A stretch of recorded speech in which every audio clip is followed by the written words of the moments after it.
Welcome to With the First Pick, our updated midseason big board is here. And the 4 QBs we had in the preseason top 50, 3 are gone, nowhere to be found and replaced by 3 new names. Meanwhile, 5 players who weren't even on our radar in August are now in the top 15, including a new name at the very top. I'm Ryan Wilson. That's former Titans GM Ran Carthon. This is episode 314, Ran. And there are 155 days until the 2026 NFL Draft in Pittsburgh, PA. This is me touching my G-Shock because I can't afford a nice watch. Time is a-ticking. How you doing?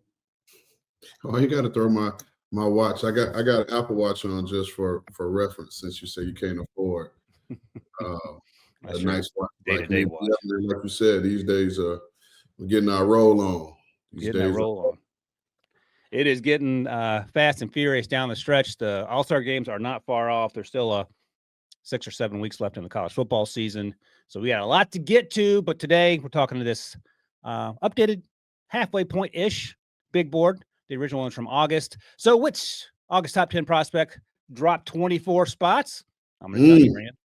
Who climbed from unranked to inside the top 5? We talked about this guy on the podcast, and he is truly special.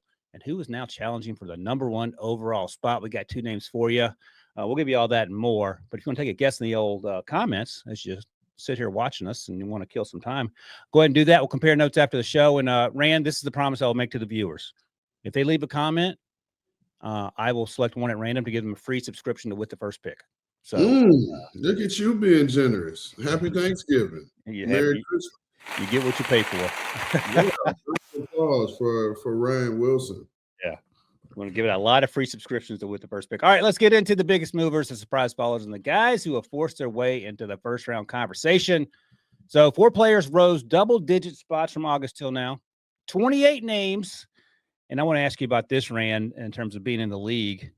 As a GM, I know this is not probably something you look at, but maybe if you're a little bit below on the org chart, depending on your job title. But 28 names in my August big board are now outside the top 50.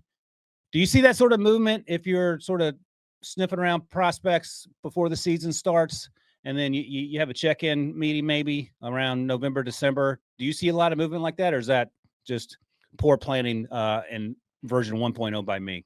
Oh yeah, that's just poor planning on your part because you're terrible. No, honestly, so the process is broken up in that you have your summer scouting list, and obviously you hit all the seniors to be.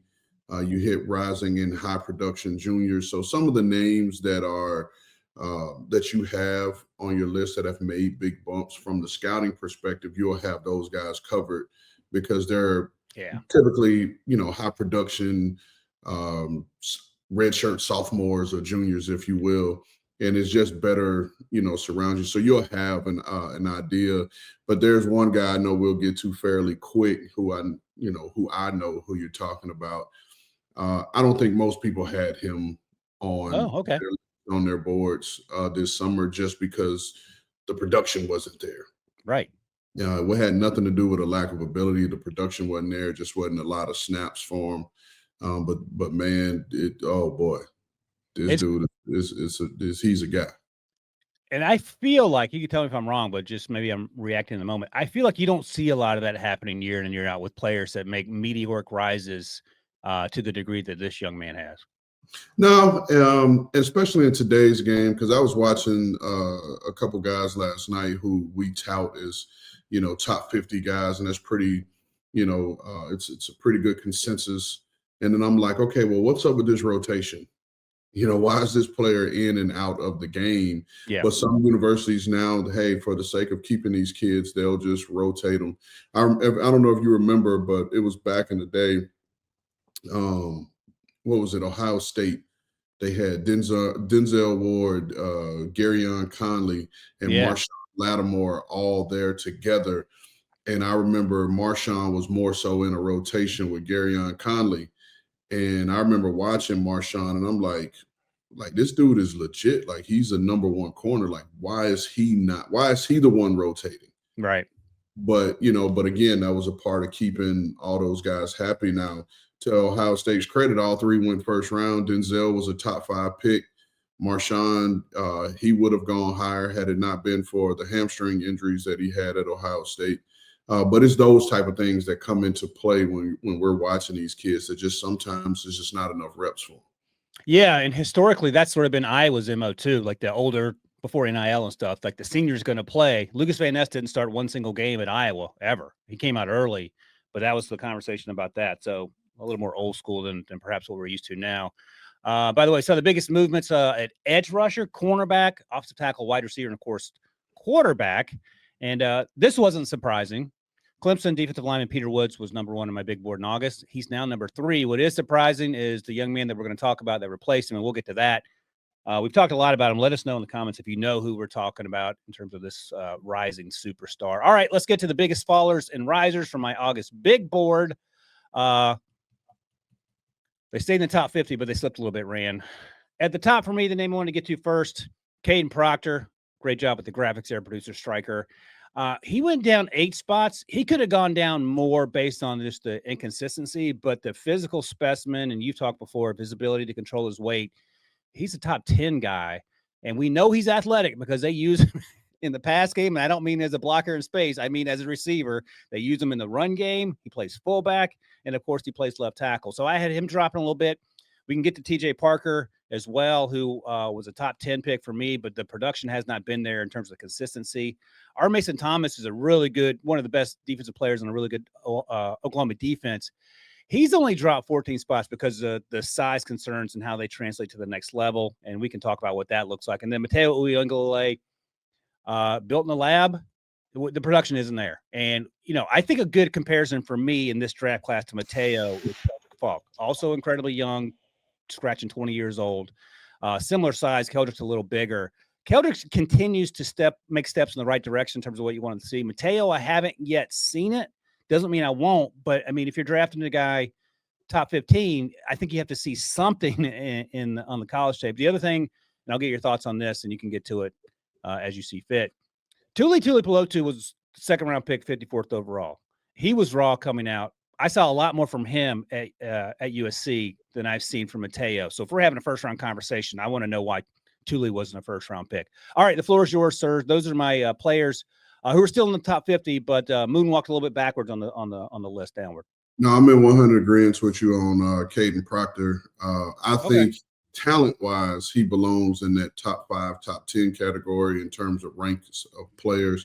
But we talked about it here on the show, man. I mean, for him, he's going to have a really impressive spring, and he's going to have to be able to answer those questions about the weight. And can he keep his weight down? Now, what we'll see happen, he'll go to a training facility, whether it's in Dallas, whether it's out in Arizona, and he'll get his weight somewhat under control. He'll probably weigh in at the combine at 350 or so, which will only lead to more questions as to why couldn't you have done that at Bama? And so he's just got to be prepared for that. That's what I'll say, about that right now. Yeah. And then for Mateo, I never saw him as like a top 10, top 15 talent, in my opinion. Yep. In just what I saw. So, like you said, the lack of production hadn't been there. Now, R. Mason Thomas, I'm gonna jump out the window here and say he is, in my opinion, probably the best pure pass rusher in this class. Oh, in the class. I thought you meant on this list. Okay, let's go. I'd say in the class. Yeah. But he's going to have those lack of size concerns. But man, the violence and the urgency that this dude plays with, he's one guy that I think would be able to overcome it. And so I get why he would drop, but I'm not so sure that when it's all said and done, he's not going to be in that top 32 conversation somewhere. TJ, he fits the prototype size. He looks the part. I've seen him get better in terms of defending the run. I like the fact that they've kicked him inside, let him play some 4-eye, let him rush over some guards this year. But like you said, to go from 11 sacks to only 2 sacks so far this season, the production hadn't been there. Watching him, I didn't always see a motivated rusher per se, in terms of just having a plan and the want to get there. And a lot of his game kind of reminded me of Preston Smith, where a big, long, physical man, as we see him jacking up the tackle here, setting the edge. But guys of that size, that length, in that terms of just smooth athleticism, you're going to always probably want more than what you're going to get.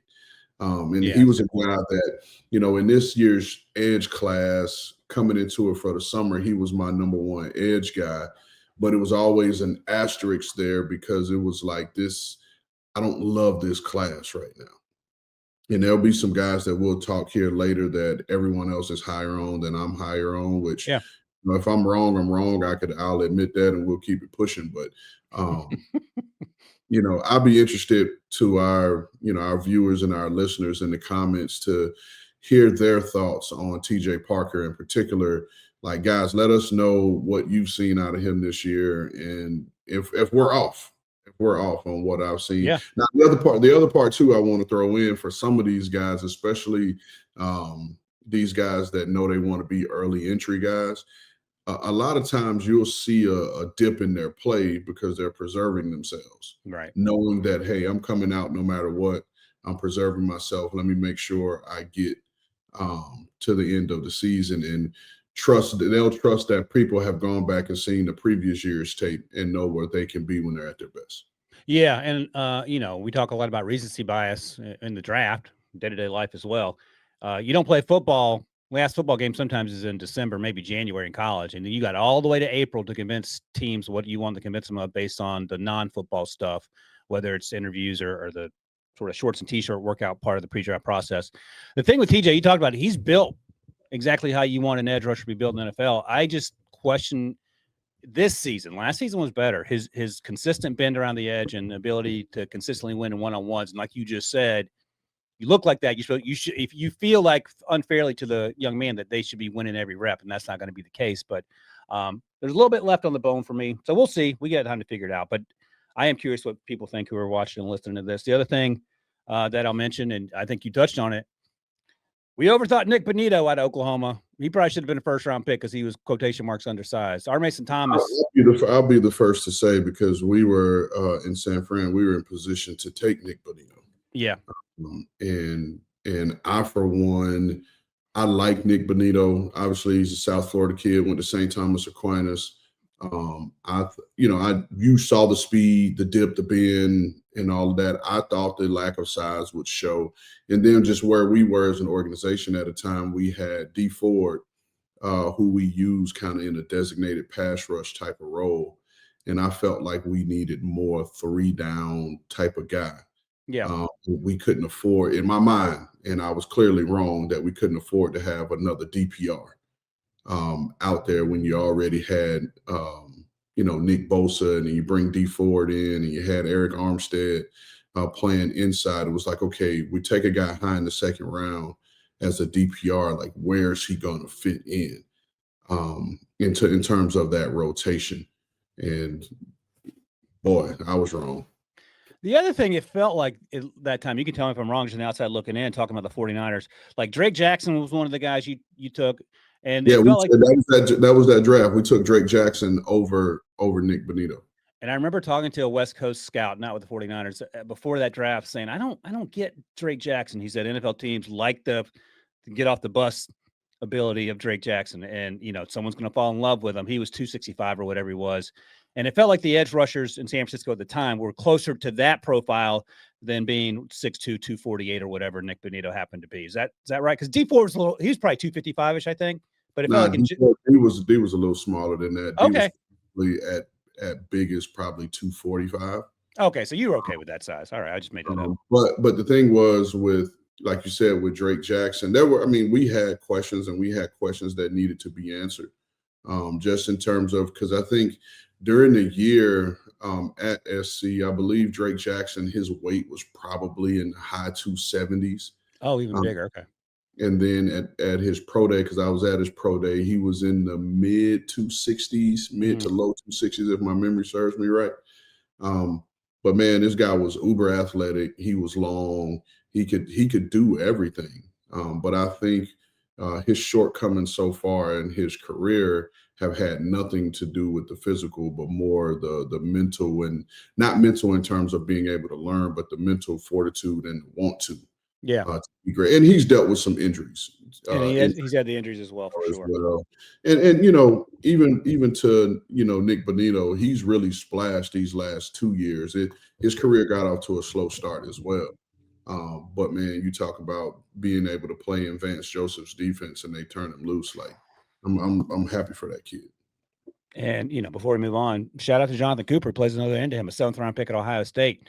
You get this speech a lot when you're in rookie minicamp. It's not where you start, it's where you end. So if you're a 7th-round pick, 1st-round pick undrafted, you had those opportunities. And Jonathan Cooper and Nick Bonito. I heard Nick Bonito has a picture of Ran Carthon in his locker as motivation because he knew Ran wasn't Never going to take that. If I walked up on Nick Bonito right now, he would have no idea who I am. So he would know because I texted him. I said, "Look out for Ran. He's got his Urkel glasses on today, so watch out for him." Got him, striker. All right, let's talk about some risers real quick. No surprise here.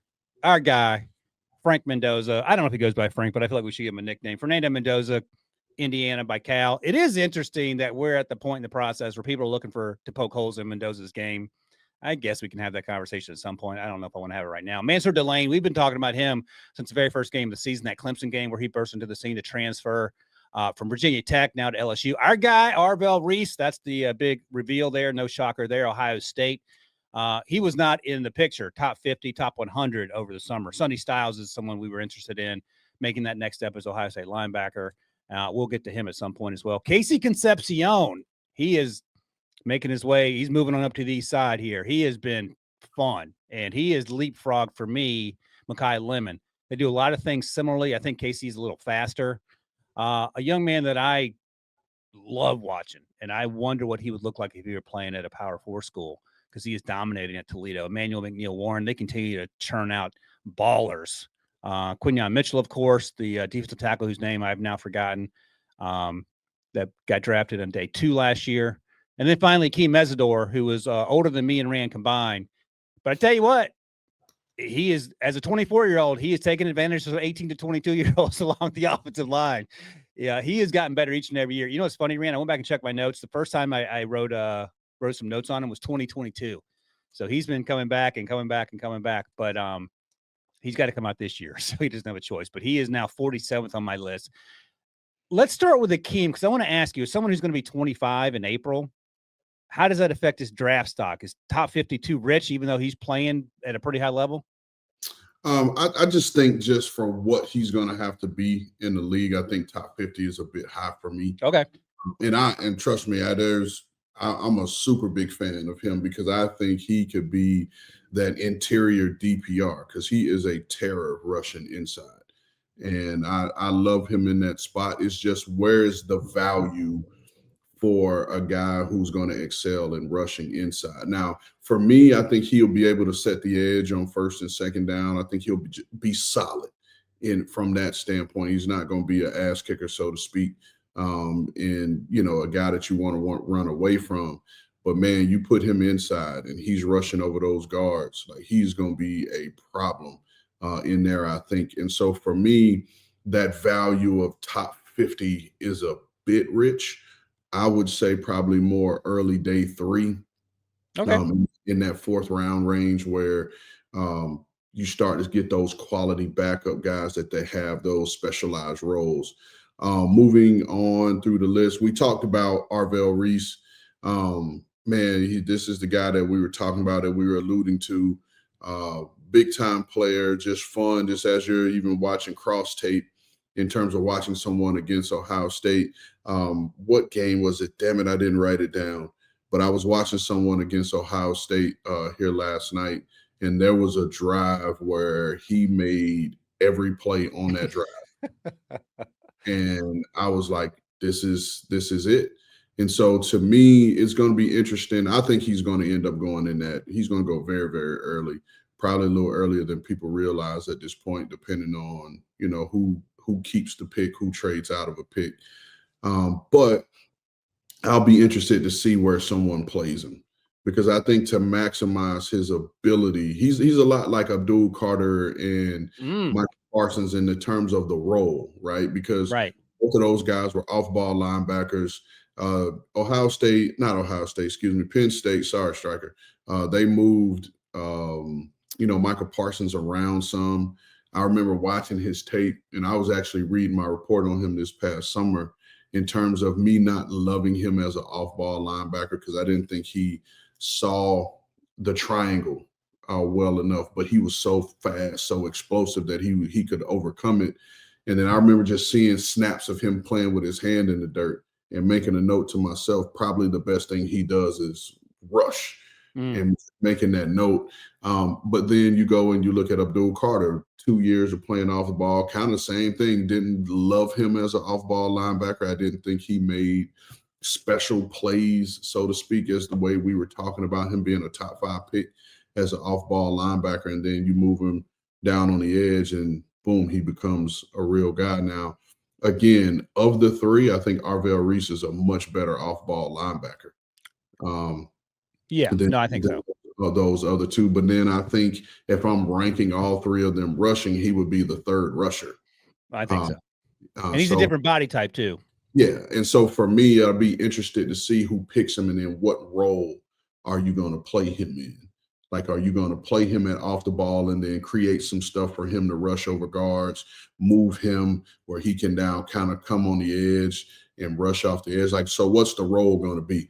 But man, love watching him. Hey, Striker, can you throw up the graphic again of those other guys that we're talking about? By the way, before you go on, Ran, Arvell went from out of nowhere to he's number 2 on my big board. Is number 2 too rich for you? No, it's not. I have him still ranked with the off-ball backers, and he's easily my number 1 off-ball backer. And then if I put him in that, and let me pull up my list real quick. If I pull up my list of the edge guys right now, he would probably be in that conversation of my top 1 or 2 edge guys as well. So number 2 is definitely not high and I was saying that he's probably going to go higher than people think. He'll definitely be in that conversation of being a top 5 to top 10 pick. Mansour Delaney, and I was just watching some corners before we came on. He kind of catapulted himself to be my QB1. I meant my cornerback 1, excuse me, in this class so far. I'm still a big Jermont McCoy fan. I know he hadn't played this year, and I think if he's back healthy, which he's coming up on 12 months post-op at this point, I think he can really, make some noise and potentially still be cornerback 1. But then I was talking to some guys the other day about KC Concepcion because I was watching Brandon Cisse. And my one question with Brandon Cisse at one point was like, how fast is he, from a top end recovery standpoint? Because to a point, you hadn't seen anyone beat him vertically, and then you saw that in the Texas A&M game. And I remember I posed a question in my scout group chat that we have. And the first thing that they said was like, oh, did KC Concepcion get him? To a guy that hadn't seen it. So, I love this list. I need to watch Emmanuel a little bit more. But like you said, even a guy like him at Toledo, it's like, I wonder if Power 5, Power 4, whatever they're calling it now, teams actually did make him an offer and he chose to stay because that was Quinyon Mitchell's decision. I believe that's exactly what happened. I believe, like Quinyon, he was loyal to his coaching staff, and I think not a lot of times. Sometimes at these smaller schools, these guys aren't getting big scholarship offers, so they buy in, and these teams have to be able to recruit really well anyway. And I think that's the story. If I recall correctly, Dane Brugler wrote about it in The Athletic, and I think that's probably worth checking out because I think you're exactly right. Yeah, because I remember having a conversation with Quinyon because he's from Gainesville. Okay. And I was teasing. I was like, man, how did you get out of that Alachua County and go all the way to Ohio? And then I'm like, well, with the portal, did they come back and try to make it right? And why didn't you come home? And he was just like, nah, man, I just stayed loyal to the program, which says a lot about that program, says a lot about their secondary coach, whomever it is. That their secondary coaches now actually talked to him when Quinyon was coming out, and he is now at Illinois, I believe. He had nothing but fantastic things to say about Quinyon. And a little behind the curtains here, we were talking about the Senior Bowl because you remember the Senior Bowl with Quinyon shut down every single receiver in those one-on-one reps, like it was like Hall of Fame stuff. And he said Quinyon spent a good amount of time watching every single wide receiver, the routes they like to run, for days going into the Senior Bowl. So he was already prepped. Now, it helped that he has the God-given ability he has, but he Right. didn't show up there just moonwalking into the building thinking it was going to be a cakewalk. Yeah. All right, so those are the biggest risers thus far. A lot of unranked guys there, and we've talked a lot about Fernando Mendoza, so we can save that conversation for a little later if we want. Let's take a quick break. Listen, they can spin their own wheels about finding ways to poke holes in that kid's game, but have at it. Here's a question I want you to think about, and I'll pose it, and then we'll go to break, and then you can answer it afterwards. I was thinking about this. I heard someone say this. I think it was our buddies B-Mac and Emory Hunt, who clearly telling on themselves. They were of the opinion that Fernando Mendoza, had he been in last year's draft class, would not have been QB1.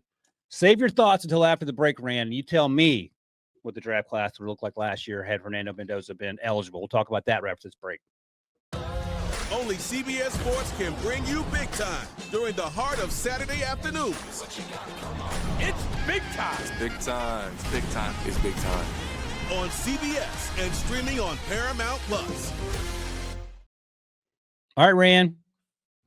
You're taking a QB1 in the 2024 or the 2025 NFL draft, and Fernando Mendoza is available. You taking him? You taking Cam Ward? You taking Shedeur Sanders? Taking somebody else?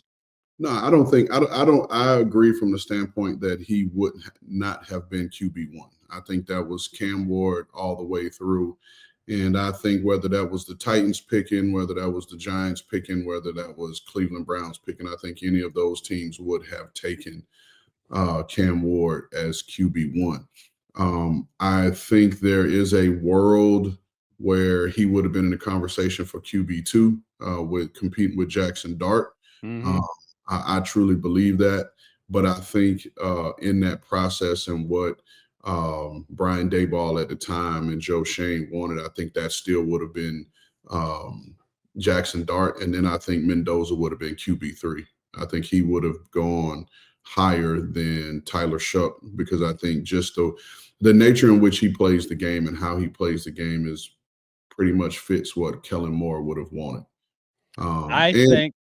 And real quick before you go on, if you study the tape of him at Cal and what he had to endure at Cal in terms of just getting punished damn near every drop back, like it was impressive to see because he never flinched. Right.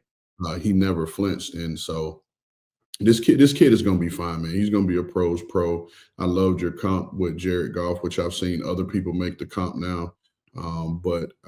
And that's why I think he'd be an ideal, perfect fit for the Jets wherever they end up picking because of the system that they want to run and what they want to do offensively. I think he fits it perfect. Yeah. No, I was just thinking that if Fernando were in last year's draft class and playing like he is now, I can't envision a world where he would have gotten past the Steelers at 20, whatever. Because, we had conversations about, are they going to take Shedeur at 20 something? And obviously they didn't, but I do wonder about that. All right. Let's talk about the big board here. Picks 50 through 36, or slots 50 through 36. And I think Producer Striker has the graphic, and hopefully this isn't too confusing. On the left side, the yellow and the red, those are guys in my original big board from August 1st that have since dropped out. That's why they're yellow and red. On the right side is my new big board, working from 50 all the way up to 37. Some things of note, Jaden Mayaba, I love him, Ran, like he was a family member. He is related to The Rock, in case you're wondering. I have him as my QB4 right now at 41. I've heard he's going back to school, but I left him on the list until we know officially.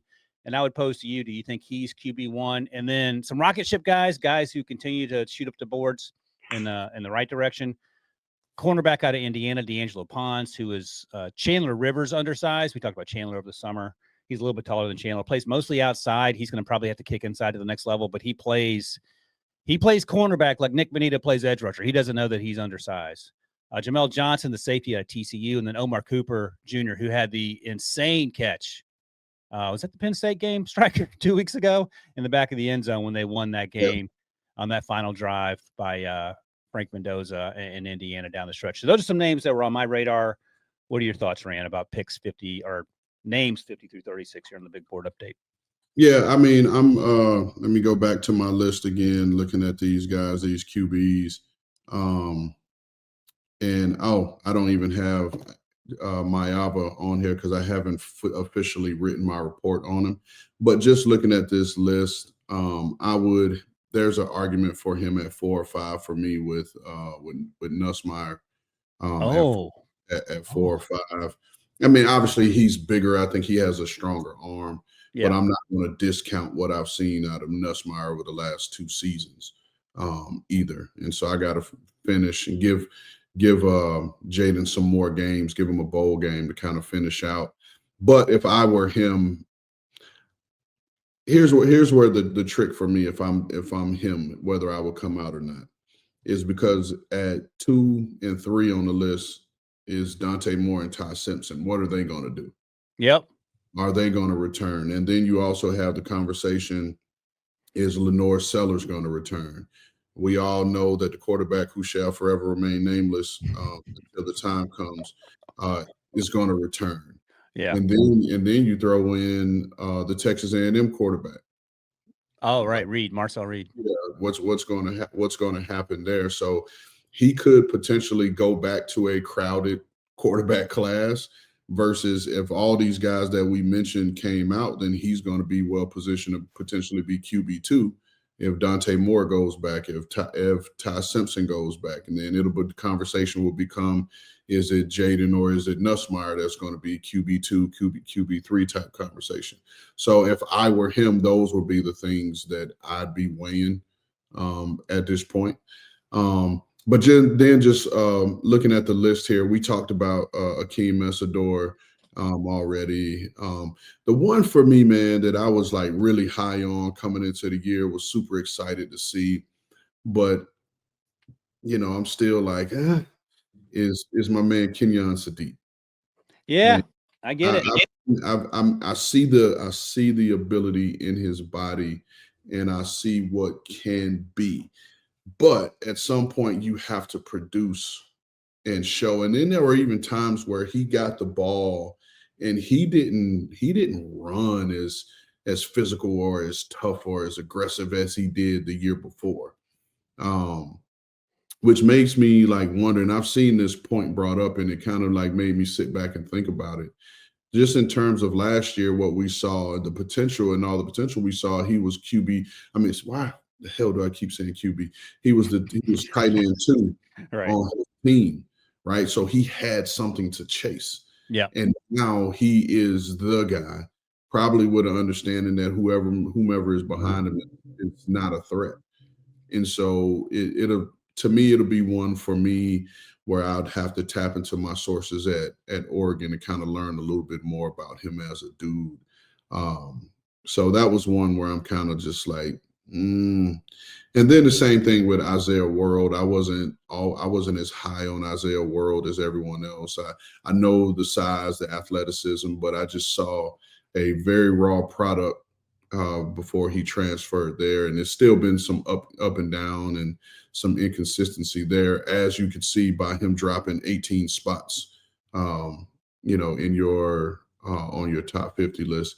Yep. So those are just some of the guys. I know there are still a lot of people that are high on Amari Washington, the young guy out of Oregon, another guy. But man, just looking at all these Indiana guys that I've seen so far that have popped up on your list, man, that's a kudos to that program and where they are, and Coach Signetti and the job that they've done, man. Because I truly feel like if they weren't having the success that they're having right now, and obviously bringing a lot of these guys' talent to the forefront, I don't think some of these guys would even be in the conversation, because we would look at it as, we would look at it how we viewed the Indiana program in the past.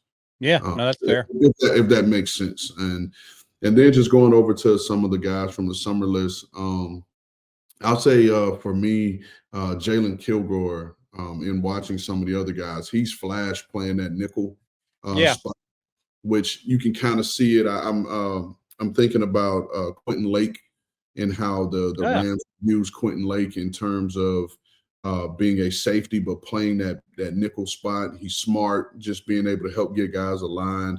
And I think Quentin Lake may have been a 5th or 6th round pick for them, but there's a value in that type of role.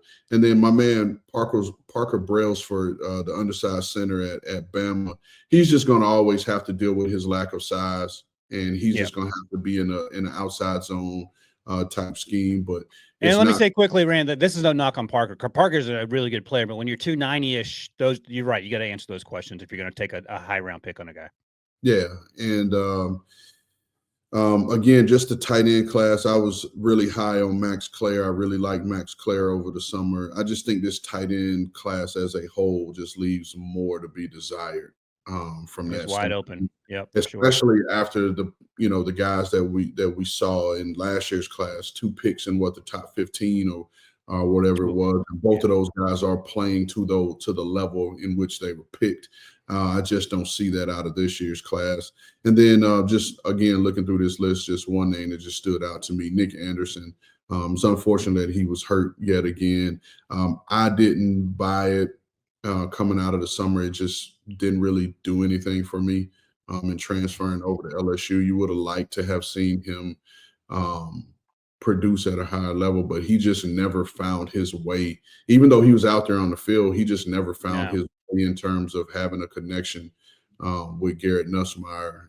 So, yeah, that was kind of how I saw it so far from picks 50 to 36. Yeah, and Nick Anderson thing, if I recall correctly, Oklahoma transfer, his freshman year at Oklahoma, I think he set the freshman record for, I think he had 8 touchdowns. And just the injuries, he missed all of 2024.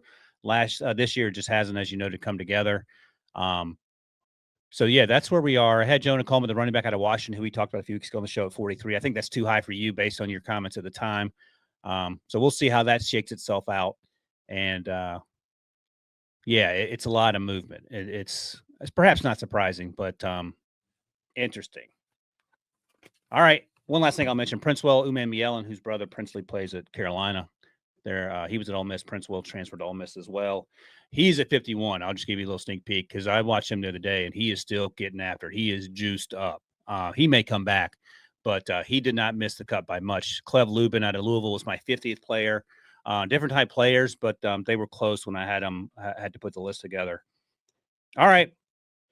When we come back, small school guy not only cracked the top 50, but will he end up being in the first round conversation? We'll talk about that right after this break. You can't count on accurate expiration dates. No, that is a rookie mistake. Or the kindness of strangers.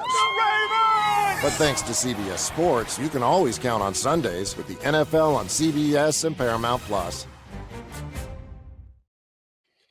All right, we're up to 35 through 21 on the top 50 big board update countdown. And I teased it before the break.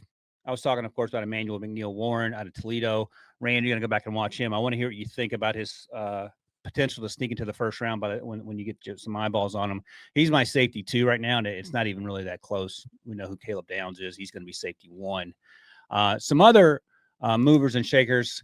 Sonny Styles, night and day from 2024 to 2025. I likened him playing, and he moved from safety to off-ball linebacker, and it looked like he was playing through a straw at times in 2024. He is wide open, and if Arvell Reese weren't on that team, we'd be talking a lot more about Sonny Styles. I talked to some folks, some scouts that were sort of with me, that David Bailey, the edge rusher out of Texas Tech, he may end up going to the first round. I have questions about whether he's a first-round pick or not, and I want to get your thoughts on that.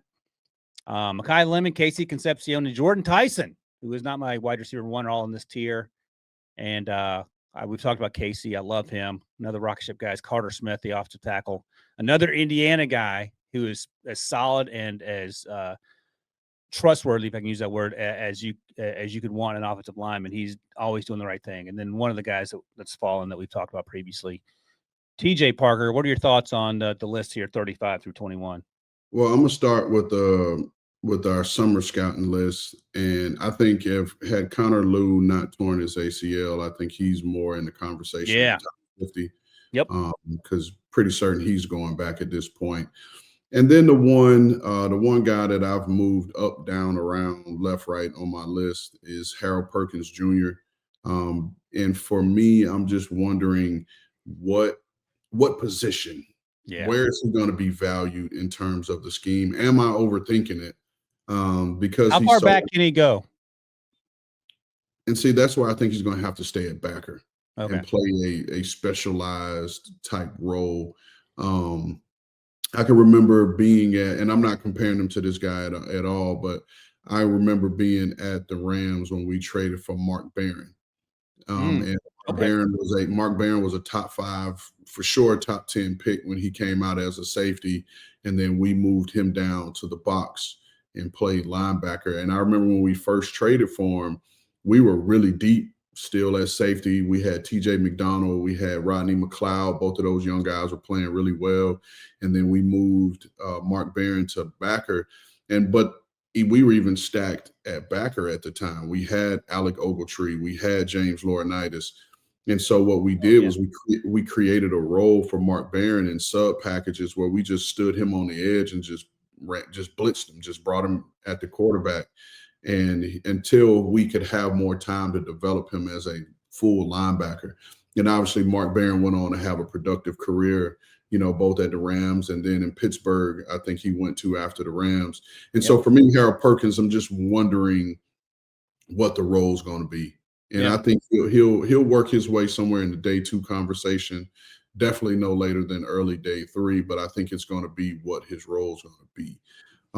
Looking at the updated list, I'm so glad that you said that about David Bailey, because he was the guy I was talking about at the top of the show, whereas I'm not as high on him as everyone else. Justin, I recognize the production, and I come from the Bill Parcells school of thought that pass rushers is the position that if you don't get sacks in high school, college, you're not getting them in the NFL. And this guy told the Bengals that. This guy does have. Well, I mean, we tried. we actually tried, and I don't want to crush the kid, because I was actually just at his. I'm talking to Shamar Stewart. I was just actually at the high school where his father figure coaches, and spoke to him this past weekend. Well, not this past weekend, on Monday. So I was just there checking out those kids, watching them practice. And so I don't want to be a bad person. And just the reality is that the production wasn't there in college. The reality is that when your 40 time and your career sack totals match, that kind of tells you all you need to know. Unless you're running a 400-second 40. Right. But, for me, David Bailey, I've watched quite a few games. I don't know the home run trait he hangs his hat on. I've watched him, and this is no disrespect, and I've said it before on the show. I watched the game against Kansas, and neither one of those tackles will be playing on Sundays. And for me, I'm going to hold final reservation for when his season is over and I can go back and watch his sack tape, and then I could judge the quality of the tackles that he's played against. I'll just end it on that note. Okay. My guy Caleb Banks, man, like, it's been such a disappointing year. I was really, really high on him coming into the season, and actually had him as DT number 2 because you saw those last couple games where he just took over, dominated games, and you couldn't block him. You didn't have an answer for him. But he's dealt with the foot injury, and I want to still dig a little bit deeper there for me personally, just to see what the makeup is of the dude. Right. And to me, because that's going to matter, especially at that position. Avion Terrell is so unfortunate that, guys like Colton Hood are coming to the forefront. Mansour Delaney are coming to the forefront because they push Avion Terrell down a little bit, but that's not to take away from him, because he's still a really good corner. He's a really good nickel, and I think that's where he's going to make his hay, kind of playing that nickel spot in the league. And you can play with him on the outside because he's tough. He'll tackle. And so love him there. I've been on the Jordan Tyson train since the summer. He came into the year as my wide receiver 1. I told you, because we have those conversations offline, there's still a conversation with him or Carnell Tate for me right now as I love it. Who's going to end at wide receiver 1. I have them both graded the same. I like them for different reasons. But it's going to be a conversation that's going to carry through April for me as to who's going to end at wide receiver 1. Yep, and he is he's my wide receiver 3 right now. So that is a different conversation than you are having, that you're having. And the other thing is, I have Jamal McCoy as cornerback 5, whichever cornerback he ends up grading out in the first round, and that's only because he hasn't played. Similar thing with Caleb Banks; they're just a victim of just not having been able to play. And as you've talked about with other guys, sometimes you get leapfrog because you're sort of in neutral. So I'm interested to see Jamar healthy and what that looks like going forward. All right. I'm looking at the list here. See, AJ Harris fell out of Penn State. He's had a tough year. Suntaran Perkins, I love. He's just undersized. And you talk about a role for Harold Perkins. Where do you place Suntaran, who plays primarily off the edge at Ole Miss? And Connor Lew, I don't even know if he's turned 20 yet. Maybe he just did. So I would imagine he comes back, but he was playing some pretty high-level ball before he tore his ACL as a center for Auburn. All right, let's take one more break here. And when we come back, we'll get to picks 20 through 11. And I'm interested to see what you think of this list, Ran. Have a couple of guards in this list, some edge rushers, and one of my favorite players in this draft class. I'll tell you who it is right after this. When you need your sports news all the time, we've got breaking news to bring to you. CBS Sports HQ gives you a snapshot of all the sports that matter to you. When you need your sports in a snap, find it on CBS Sports HQ, streaming free anywhere you are. All right, Ran. I'll just start with this. I'm going to be riding the Denzel Boston train, the wide receiver out of Washington, and that thing goes over the cliff. And this is a note I'm going to bring up every single time you or anyone else badmouths my guy Denzel. Lab McConkey, wide receiver 9 in 2024. Puka Nacua, wide receiver 20 in 2023. He did have injuries, but that's not important to my argument. Romeo Doubs was a wide receiver 19 the year before that. So this year's Puka McConkey Doubs for me is Denzel. And I know you guys think he's slow. When I watch that dude return punts, he does not look slow to me. In the open field, he does not look slow to me. So I don't know if you're okay with it. I have him as 20th on my updated big board. He's my wide receiver 2 after Carnell Tate. You disagree with that because you love Jordan Tyson. But are you still of the opinion that you would not take Denzel if you need a wide receiver in the first round? Yeah, I'm not. You didn't hesitate. To each his own. To each his own. More power to you, my brother. It's all about the energy you bring. It's all about the energy you bring, good sir.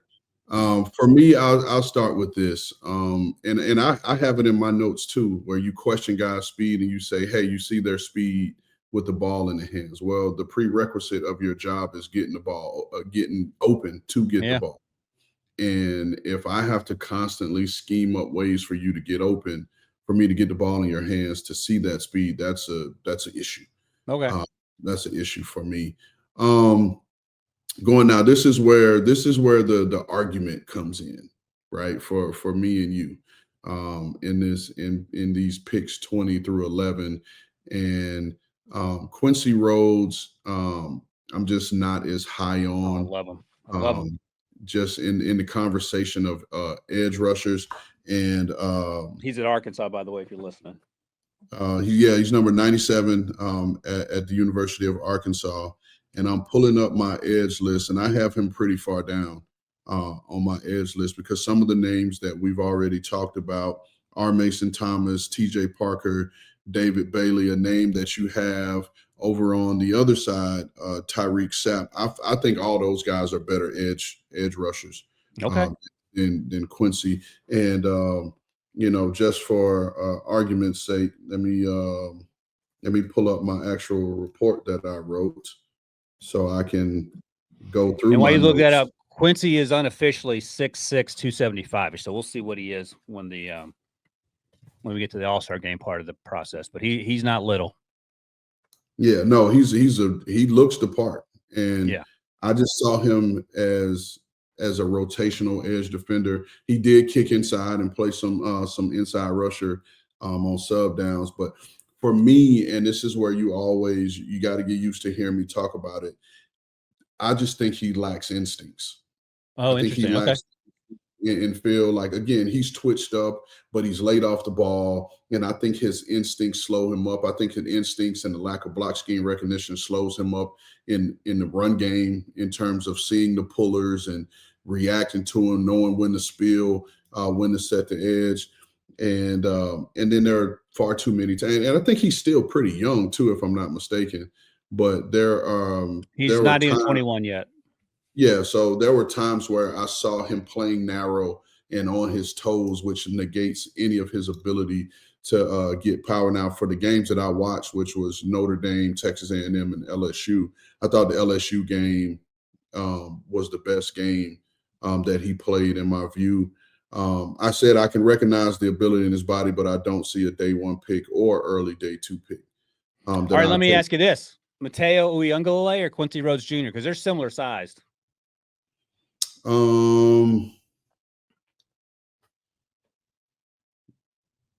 Probably the instincts and the feel of Mateo. Okay, but I mean, it took you a minute to get there.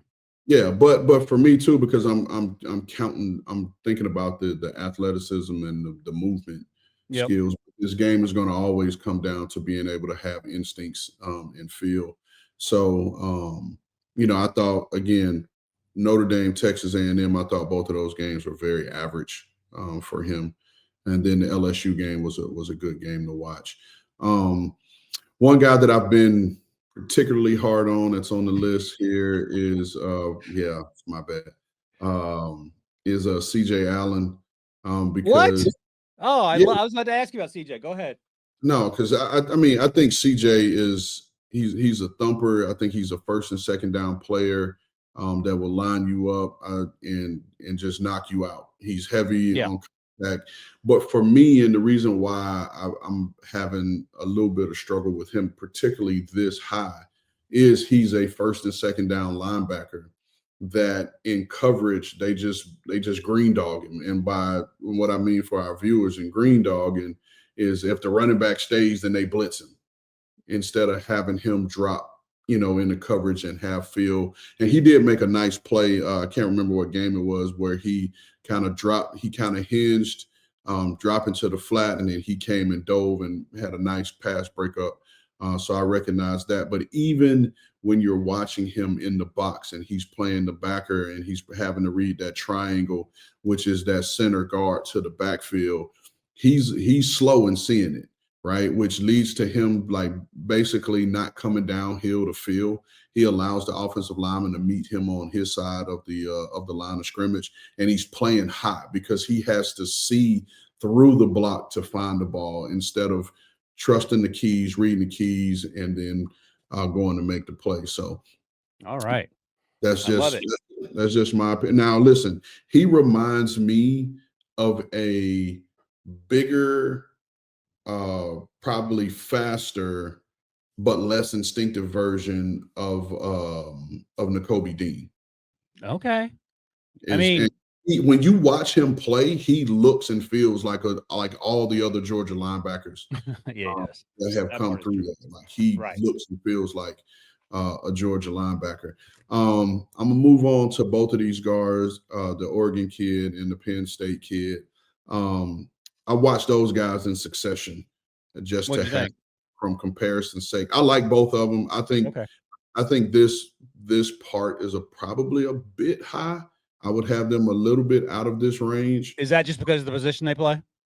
I think it's because of the position they play, but then I think also because of they're not completely dominating. They both have to me, it's like, which flavor do you like? Yeah. Like I think the Penn State kid is a much better pass protector than run blocker. Now, some of that could be Penn State scheme. You don't really see him run off the ball and generate push and unlock and drive guys off the ball, but he's sound in pass protection. He anchors very well. He's able to use his body and his mass to cover up guys when he gets a speed rush. And then the Oregon kid, Emmanuel Pregnon, he's the physical guy in terms of running people off the ball, getting movement, getting push. And so I actually, in my guard rankings, I have Oregon above Penn State. And by the way, Penn State is that's Vega Ione, if you're listening. Yeah, I'm not saying his name. That's okay. I got you. So you have Pregnon a little bit higher than Ione. Yeah, and again, for me and our guy sitting there at 11, Francis Mauigoa, I have him 1. I have Pregnon 2, and then Penn State at number 3. I'm laughing because y'all people, I'm talking about y'all people being people in the league, always want to move tackles into guard. Let Mount Noah play tackle, and then we can find out together. Did you get a chance to watch my guy Brandon Cece, the cornerback out of South Carolina? I did, I did, Tape? and I really liked him. Let's go. I actually have him as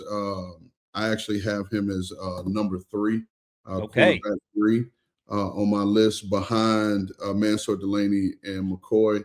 And I'll tell you what I said here. I thought he was a good starting outside corner. I say he was a good athlete that had good size and length. That he was patient at the line of scrimmage, had good feel and good route recognition and anticipation.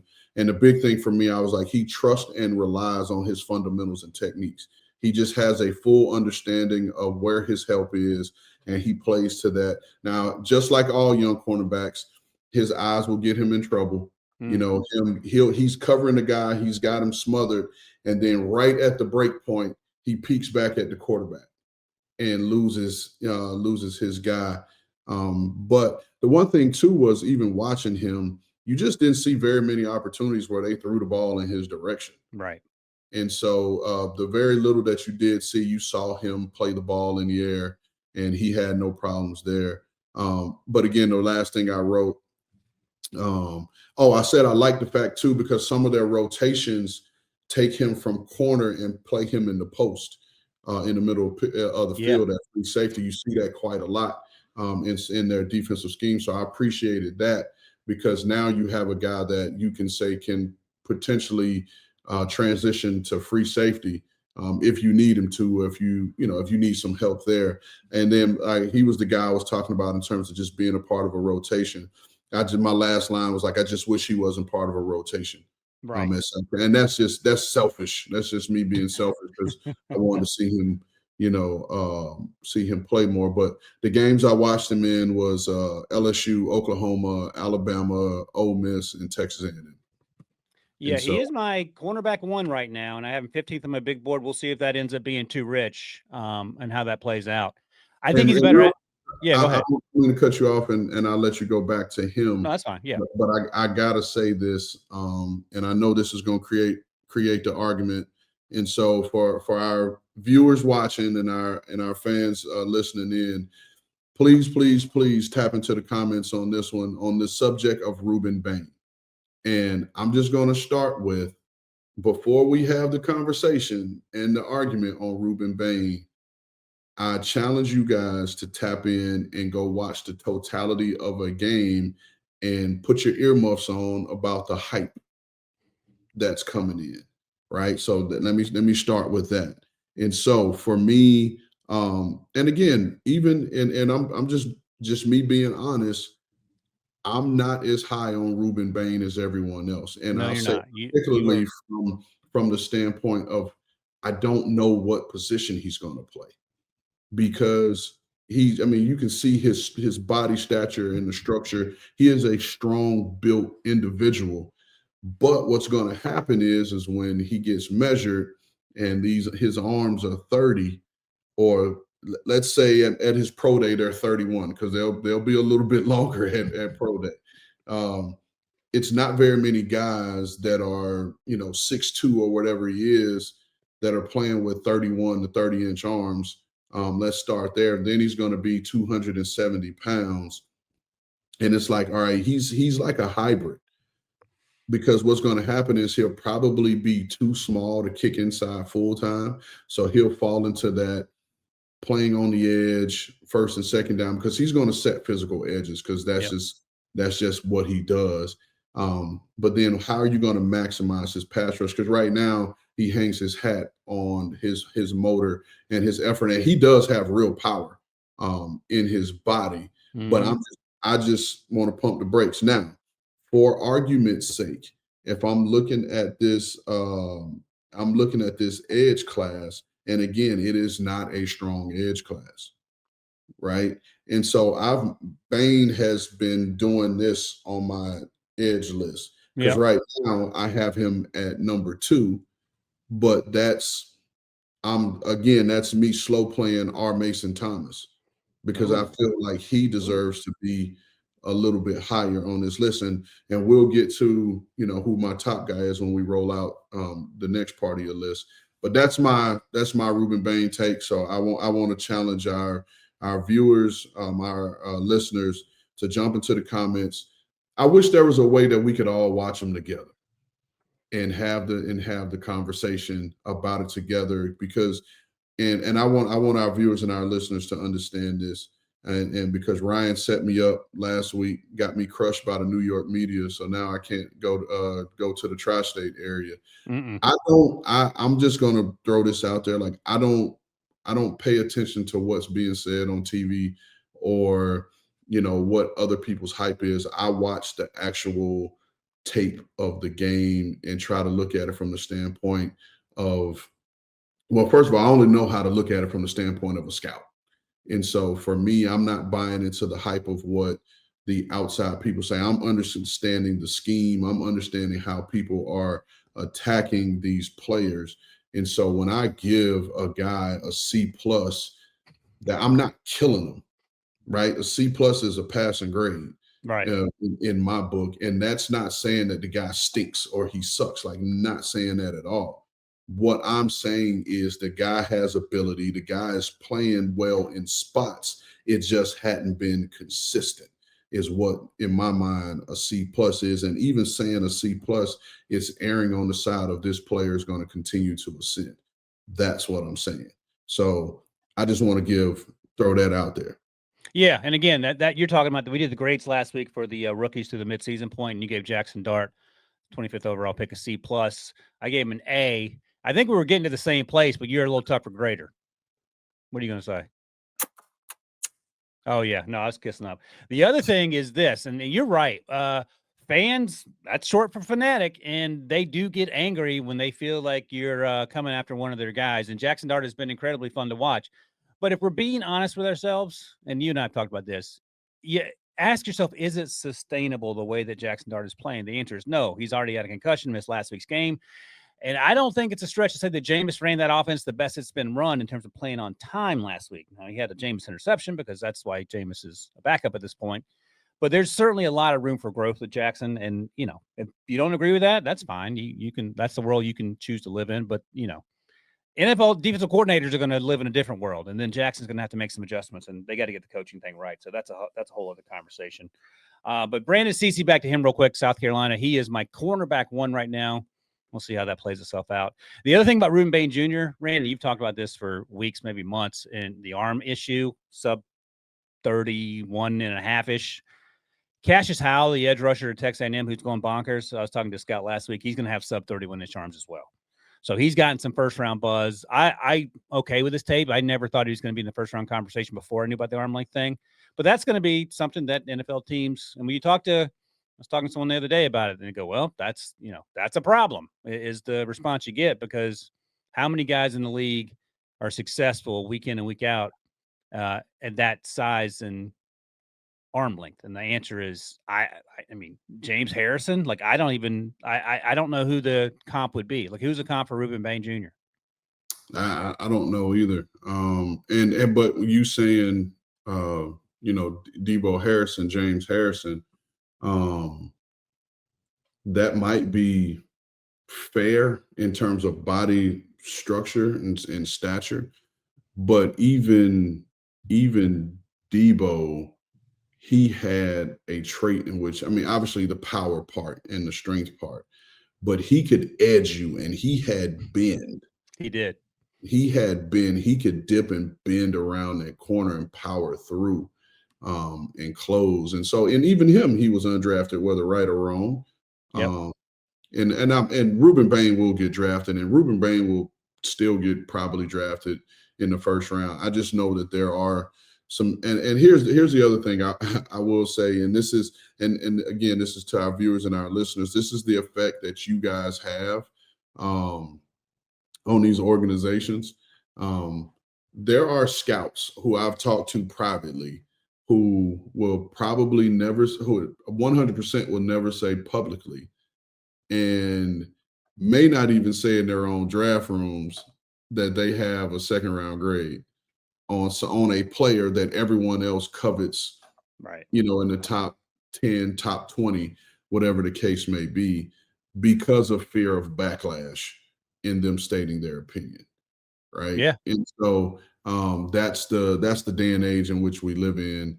And again, that's the effect of the fans and the supporters of the game of football. Again, this is a lot of what we do in terms of scouting and evaluating players. It's an opinion-based business, and it's everyone's opinion of who you think a player is. Now, here's the thing. We all sit back and we talk about the guy we got right. And, there are times in the comments that the fans are wrong. You know what I mean? But we don't hold them accountable, the way that those who speak their opinion in public get held accountable. And so No, that's right. again, this is a business that it's our opinion, and we should be able to agree to disagree, because the truth of the matter is we'll find out in 3 years. It's going to take 3 years to find out who's right or wrong. And by the time that 3-year count comes, we'll all have forgotten and moved on to the newest argument that we're having about a guy that we still won't find out for another 3 years. So Some fans got longer memories than that. I'll just say that based on my experience, not even being in the front office of being in the media. All right, let's get through this last 10 through 1. And I had a list of too high, too low guys based on the consensus. Speaking of consensus, and I'll get your thoughts on that. All right. What do we got, Producer Striker? Let's look at 10 through 1 here. And Ran, I'll let you have at it, because if you're listening, Fernando Mendoza is my QB1, and he's the number 1 player on my big board because of the position he plays. And I am tuning out the noise to follow Rand's point. I think he's been one of the best players in college football this year. Ariel Reese is 2. Peter Woods goes from 1 to 3. He's still playing at a high level. Keldrick Falk, I think, is who you were talking about, is your edge 1. He is my edge 1. I think he's the arrow's pointing up. He still has a lot of room for growth, but physically he fits the part, and he is special. Caleb Downs, safety, is at 6. He remains the exact same place he was in August. Dante Moore and Ty Simpson are quarterbacks at 7 and 8. They're incredibly close for me, and they both may come back. We'll find out. I'll start here. Jeremiah Love at 9. I don't think he's as good as Jahmyr Gibbs or Bijan Robinson. I don't think he's as good as Ashton Jeanty last year. Is 9 too high for him, or am I overthinking it? I think you're overthinking it. Okay. I agree with you. I was like I said, you and I have talked about my dream draft day scenario the year in my first year in 2023, and how much love I had for Jahmyr Gibbs. But even then, I didn't have the mettle that Brad Holmes did to take him in the top 15. Yeah, they traded up to 12 to get him. Yeah, and I love the ability. And like I said, and I'll just give you guys a little peek behind the curtain. My dream scenario was to be able to trade back, and in some scenario be able to trade back, pick up an additional 2nd round pick, and then package the 2 second-round picks and trade back into the bottom of the first to take Jahmyr Gibbs with whomever we would have taken prior, with the first round pick by trading back, because I thought just adding a player with that type of explosiveness makes you instantly explosive on offense. And you talk about a 1-2 punch of Jahmyr Gibbs and Derrick Henry at the time. Jeez. That would have been a problem. So that was like my dream scenario. But even then, like I said, I wouldn't have had the mettle to take him at 11. Clearly, I didn't take him at 11 because I took Peter Skoronski. We got to a point in the draft because there was some movement around there. When you got to about pick 8, and I think at the time it was Atlanta.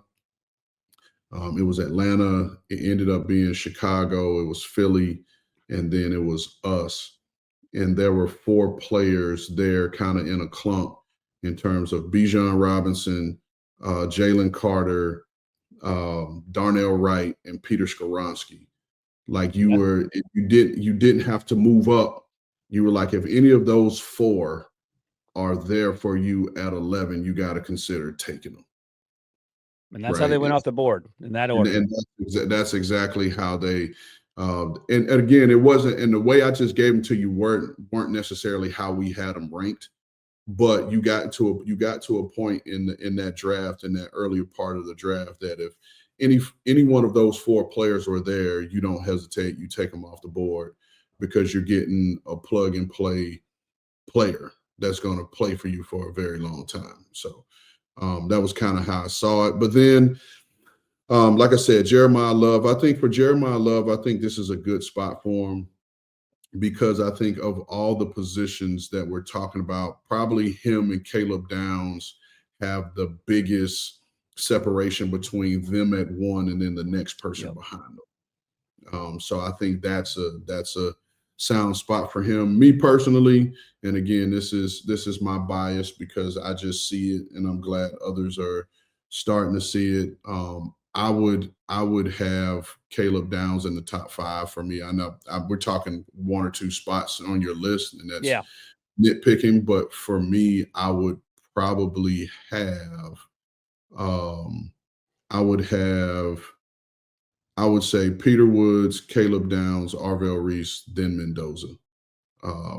For me, it would be my top 5, so to speak. But then, like you said, 7 and 8, I think that spot is close. I have them ranked the same. I have Dante Moore, then Ty Simpson. You and I have talked about it. I love the way he just plays the game of football. I'm talking about Ty Simpson. Love the way he plays the game of football, loves everything he brings to the table. I just have concerns about his ability to connect on the deep ball. Hey, let me ask you something about that specifically. So I'm writing something about CBS, writing something for CBSSports.com about exactly that. And as you listen to this, it's probably already up, so go check it out. So did a deep dive between 20 and 30 yards. He's one of the highest completion percentage quarterbacks in this draft class, like 63.5%. I think his completion percentage overall is like 69%. So it's barely off of that. 30 plus yards. It is abysmal. He's 3 of 19, and he is not only abysmal in this draft class, he's dead last. He's abysmal when you go back and look at all the draft classes going back to 2019, which is Joe Burrow draft class. So my question to you is, if you're lighting it up, and it's not a lack of arm strength. I went back and watched the throws. Ryan Williams had a couple drops. He's missing guys long. He's missing guys short. He's missing guys out of bounds on these deep throws. So when you know that he is laser on point, 0 to 30 yards, and then 31 plus yards, he couldn't, hit water if he fell out of a boat, to borrow the saying. What are the conversations you're having about that? No, those are in-depth conversations that you're going to have with your offensive coordinator. You're going to have with your quarterback coach, in terms of, okay, is this fixable? Can you fix this? And conventional wisdom says yes, but then you want to start to dig deeper as into the why. Why is he not able to connect on it? And then you're going to go back and you're going to really do a deep dive. You said 3 of 19, I think is the numbers you said. Yep. You're going to study the hell out of those 19 attempts to date. You're going to study the hell out of those 19 attempts. You're going to try to have an understanding through your contacts at Alabama where the wide receiver depth's wrong. Where should the receiver have been? You're going to go back. You're going to go that deep into it. Like you said, the game against Georgia, it was one of the first series, I want to say, where Ryan Williams is running over the middle wide open. He drops it in the bucket, and Ryan Williams just flats out drops the ball. So I don't knock him on those, but there are throws like that you have to take into account. I remember when Trevor Lawrence came out and he was being lauded as the greatest quarterback prospect since Andrew Luck, and some people said since John Elway. But then I just remember in my evaluation going back and watching multiple years of him, when you watched him against the Alabamas and the LSUs who had NFL caliber DBs where the throwing windows were tighter, you saw his completion percentage dip down to the 50% range when he had to make those tighter window throws against NFL caliber DBs. And so I just remember making that point to myself, like, hey, this isn't as clean as you think it is. Right. And so not to say that you wouldn't take Trevor, but it was like, hey, let's understand that that this is an area of his game that we're going to have some conversations about. So that's the point I'm bringing up with Ty Simpson is, his ability to hit that deep ball. And like you said, it's not due to a lack of arm strength. It could be the anticipatory part of the game. It could be just ball placement, or again, it could be the receivers, the depth on their routes. It could be the line up front. It could be him not being able to hit that back foot, get the ball out, versus him having hit the back foot, push up in the pocket, move left or right, reset, then get the ball off. It could be all those things, but again, it just creates a deeper conversation. Exactly. And those are the things that NFL teams are going to have to sort through over the next 155 days. All right, before we get out of here, Ran, let's do a quick little peek at guys that I'm lower on and higher on based on the consensus media rankings. And I use the NFL mock draft database just to see what their big boards look like at this point in the process. And guys that I'm lower on, we've talked about a couple of them, David Bailey and Cassius Howell. We've talked about Louisville's Chris Bell. He's getting a lot of run. The athleticism, I just don't see it. And he doesn't, if you told me he was a day 3 pick, I would feel much more comfortable with that than taking him top 50, for example. No knock on the season he's having because he's absolutely balling out. Well, Norris Sellers, he wasn't in my top 50 in August. He's not in my top 50 now. He needs to come back to school. And your guy, Chris Brazzell, the second, I'm still not there yet, but I think you would have him top 50 all day, maybe top 32, the wide receiver out of Tennessee. He would be in the conversation for top 50 for sure, just because I think he's different than the Jalen Hyatts of the world, because I think Chris can actually run routes. And he's just not running vertical. But I understand how you feel, because this Tennessee offense is very hard to evaluate a quarterback and a receiver, because so much of their routes and the things they're asked to do are conversions on the fly. And so it's a tougher eval. So I understand that. Yeah, and we'll find out. We got plenty of time, but just as we get to the midway point here. And then guys that I'm higher on than media folks so far to date. Brandon Cece, we just talked about. Quincy Rhodes Jr., we talked about that as well. You're not quite there yet on Quincy. Carter Smith, the offensive lineman out of Indiana, I think he's playing at a high level. We talked about Toledo safety Emmanuel McNeil-Warren, and there's been some media buzz about him. I don't know if it's to the possible first-round conversation. Another Indiana guy, Omar Cooper Jr., who plays a lot in the slot, but he's every bit of 6 feet, so that gives you a little bit more versatility in terms of size and the ability to move him inside or out, depending on what you're looking for. How do you feel about this list? Yeah, I mean, I'm going to speak on Carter Smith in particular, because I was buzzing through him this morning before we came on air.